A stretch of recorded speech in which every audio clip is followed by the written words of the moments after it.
Hello, BookTube. Who's up for a mail haul? This will be our last mail haul of the week. An especially busy book week for me. I have lots of deadlines that have piled up for the end of the month.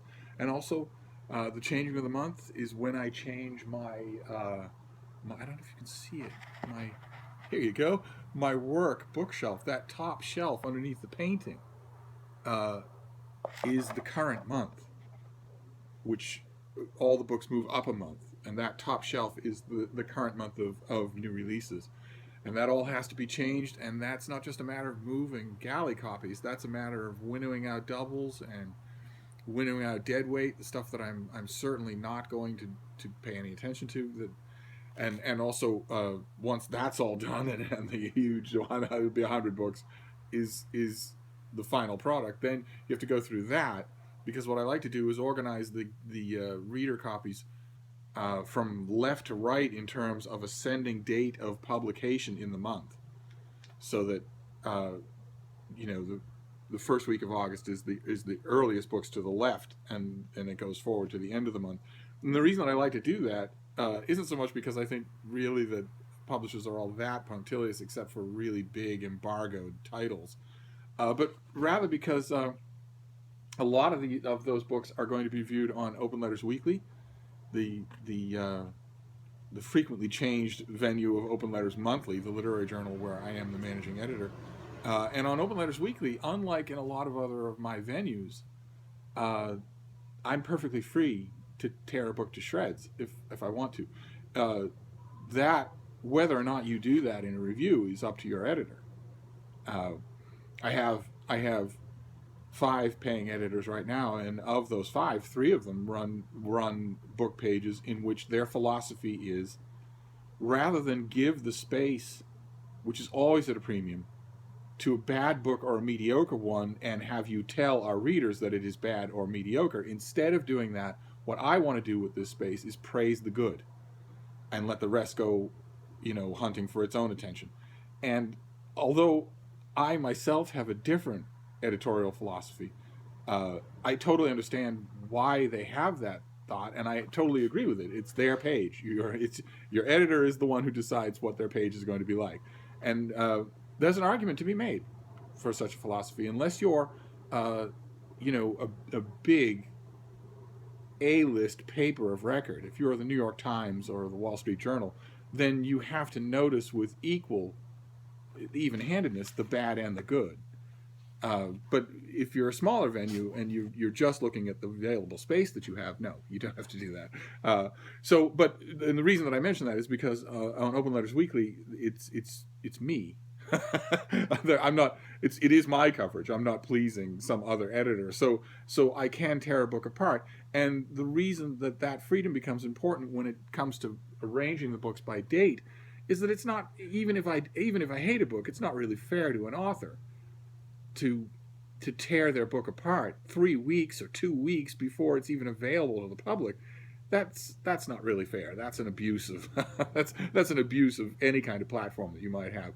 So I have to do all of that, and that's all at the changing of the month. So it's a busy week, and my bleak and barren Sunday this particular time around will actually be something of a respite as well. I'll use the time to do a lot of organizational work. But in the meantime, we have packages here, and it ends with a box. So let's see what we have here. Starting with Europa Editions, I love them. So usually, let's see here. Okay, they do such pretty books. They do such pretty finished paperbacks, and this is one of them. This is something called Return to the Dark Valley by Santiago Gamboa. I don't think I ever saw this before. Did I? I don't think I did. I don't think I got an advance copy of this.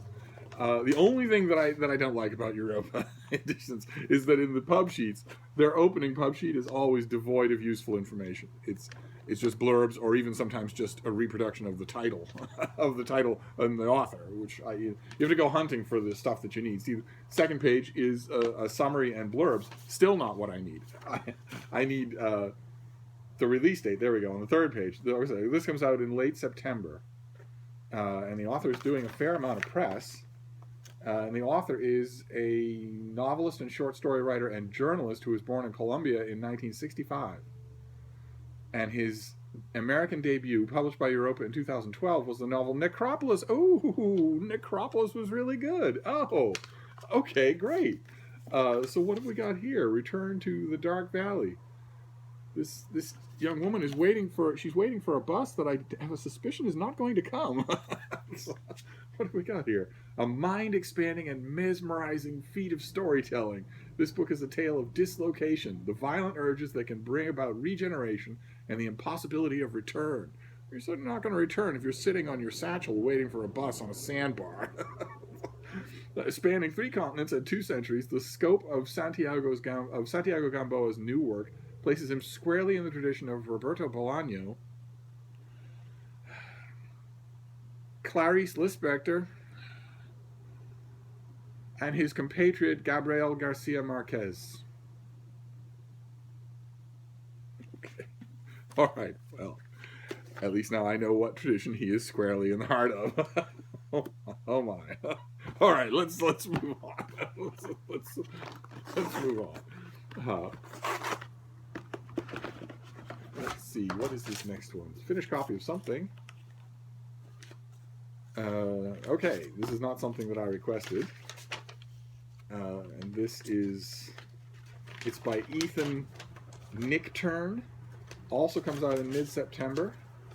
And it is called The Dharma of the Princess Bride. What the coolest fairy tale of our time can teach us about Buddhism and relationships. So on we go. Let's see what this next one is.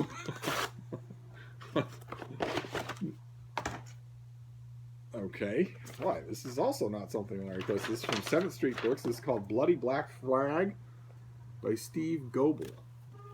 Looks like a historical murder mystery of some kind. 1722, aboard a pirate ship off the American colonial coast. Spider John Rush never wanted to be a pirate, but it had happened and he'd learned to survive in a world of cut and thrust, fight or die. He and his friend Ezra knew that death could come at any moment, from grape shot or storm winds or the end of a noose.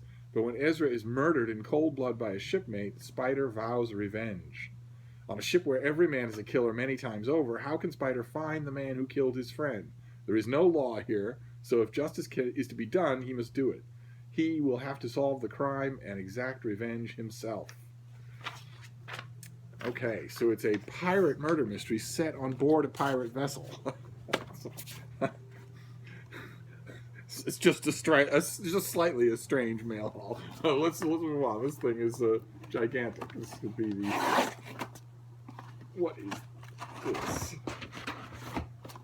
I'm waiting for anything even remotely approaching a Steve book, but there hasn't been anything so far. Oy. Okay. This is the paperback copy of Julian Borger's The Butcher's Trail. How the search for Balkan war criminals became the world's most successful manhunt. It's got some press when it first came out. This comes out, the paperback comes out in, again, in mid-September. So this is all more trouble for my September bookshelf. I could swear I reviewed this myself for somebody. One way to make sure. Well, the Wall Street Journal reviewed it. But did I? Well, anyway, I can check and see. I remember I read it and liked it. It's very granular, so you really have to be interested in the subject in order to keep reading. The author is counting on that. So he's not doing some of the work he needs to do himself. But that's okay. We'll just move on. We'll just move on. All of these things are in September, though. Yeesh. All right, what is this next one? Okay, this is the finished copy of Empress of the East by Leslie Pierce. I don't know if we saw the advanced copy of this. The subtitle is How a European Slave Girl Became Queen of the Ottoman Empire. Let's see here. As a young girl, Roxolana was ripped from her home in what is today Ukraine and sold into slavery. Given a new name and a new religion, she found herself a concubine in the harem of Sultan Suleiman the Magnificent. There, far from her home and family, she changed the course of Ottoman history. And this is, I read this when I got the advanced copy. It's very, very lively. and you have to it's very lively. It's very well done. It's the first popular story of Roxolana in English in a long time, probably a couple of generations. Uh, and it's a story worth retelling. It's not particularly my cup of tea, and uh, the author does a wonderful job of smoothing it out and presenting it. But at no point does the narrative sing. At no point does it jump off the page. I kept waiting for that, and it doesn't happen. This also comes out in September, so I'm creating a whole new tower of books for September. And then we get to the last book. This is the box. I admit, by this point in the mail haul, my antennae are all down. I'm growing a little sleepy. There's been no lightning bolts here, but that's okay. This is the way we'll wrap up our week of mail hauls. And maybe it's good that we wrap it up on a low key, because I've got a lot of work to do. So let's see what this next one is. Okay, all right. This wraps up the mail haul for today. This comes out last week. Oxford University Press. I tell you, if I didn't love your book so much, this would be endearing. This is by Arthur Cotterill, and it's the Near East: A Cultural History. Kind of a pretty thing with a gold inlaid cover. Lots and lots of illustrations, heavy binding and heavy paper stock. And this is, the publication date on the sheet is August 15th, but that means that it just went out to bookstores whenever they got it. The Far East has captured the imagination of the Western world for hundreds of years, yet the history of the neighboring Near East remains surprisingly unexplored and enigmatic topic. This region, including Iraq, Israel, Lebanon, Jordan, Saudi Arabia, Syria, Turkey, and the Gulf states, is crucial to modern politics, religion, and diplomacy throughout the world, even as its history stays virtually unknown outside the Asian continent. I'm sorry. I should be more decorous. BookTube. I realize a lot of you don't read nonfiction, and certainly not as much nonfiction as I tend to read. But no matter where you sit on the spectrum, is it your impression that is it your impression that histories of Iraq or Syria or, oh, I don't know, a little country called Israel are largely unknown outside of the Near East?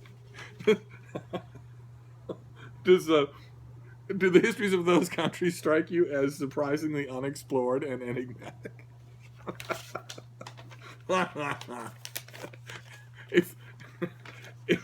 Okay, all right.